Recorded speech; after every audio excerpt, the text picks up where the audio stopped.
त्या ठिकाणी ज्या गाडीतच मी नेहमी बसतो, ज्या गाडीचा अपघात झालेला आहे, परंतु योगायोगानं खऱ्या अर्थानं मी बोरादेवीवरूनच त्यांच्या शंकर पवार आमचे ऑल इंडिया बंजारा सेवा संघाचे जे पदाधिकारी आहेत त्यांच्या गाडीत बसलो.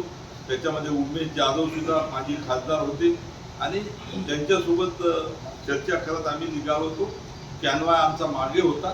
ही गाडी आता मी त्याच्यात बसल्यामुळे समोर होती आणि समोर रस्ता खराब आहे, समोरच्यानी ब्रेक मारल्यामुळे ही गाडी धडकली.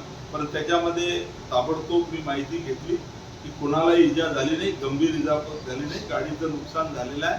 आणि त्याच्यामुळे कुठेतरी वृत्तपत्राच्या माध्यमातून किंवा वाहिनीच्या माध्यमातून मी आपल्या सर्वांना आवाहन करतो आहे की मी तुमच्या सर्वांसमोर आहे, सर्व सुखरूप आहे, कोणालाही गंभीर इजा नाही.